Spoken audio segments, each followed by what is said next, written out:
Hey everybody, welcome back. We were planning on doing our first predictions video today, but there's not really that much severe weather going on in the US over the course of the next week, which is great for the citizens of the US, but we still wanted to get some sort of prediction out there. And so what we're going to be doing instead is looking at the severe weather that's going on today and using that as sort of a case study for what we would be doing, assuming there is severe weather coming up in the next week. This right here is a map of the SPC's day one categorical outlook.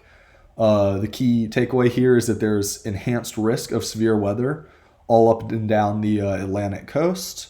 You can see that there are kind of three major metro areas that we identified here, and that's the Washington, D.C. metro area, the Richmond, Virginia metro area, and then Raleigh-Durham metro area in North Carolina. So I've highlighted those in blue here, and those are kind of the three target areas we're going to be looking to service.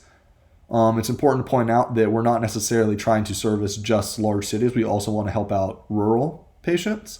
However, these cities all have established level 1 trauma centers, which will be key in terms of patient treatment and improving patient outcomes.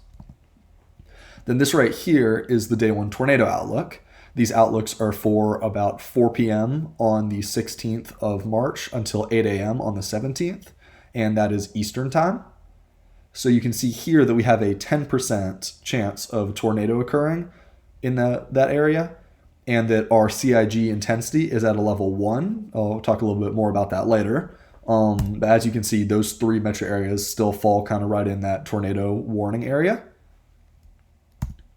And so what that means exactly is if we have a 10% chance, which is our y-axis in this left graphic, and then a CIG or conditional intensity group of 1 in our x-axis, you can see that that is considered an enhanced tornado risk, still level 3. So even though 10% seems low and CIG level 1 seems like the lowest, there is still definitely danger of tornadoes occurring.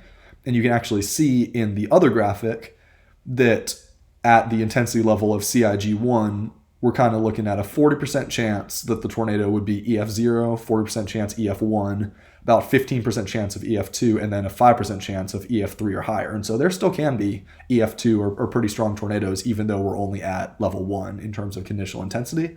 And so we would still want to have these vehicles ready to go because there could still be injuries from storms of this caliber. And so this is a graphic of where exactly we would deploy ambulances. And so we've zoomed in more closely here. You can see we're looking at putting 2 in that Washington, D.C. area, 1 in Richmond, and then 2 more, 1 in Raleigh and 1 in Durham. And rather than just kind of pick cities at random, we have identified hospitals and locations where we would want these ambulances to operate out of and to bring patients to. And so we have in northern D.C., all of these hospitals fall within a 1-mile radius.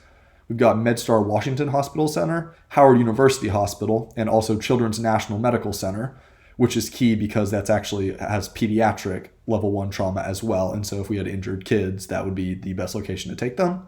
Then that second ambulance would be a little bit further south in southern DC/Arlington area, and that would be around George Washington University Hospital. So if we go back to the previous, you can see those are the 2 ambulances at the top. Then continuing south, we have the 1 ambulance located in Richmond. That would be at Chippenham Hospital. And then finally, we have 2 in Raleigh-Durham, 1 located at WakeMed Raleigh campus and the other at Duke University Hospital. And those are the 2 lowest ambulances on this graphic.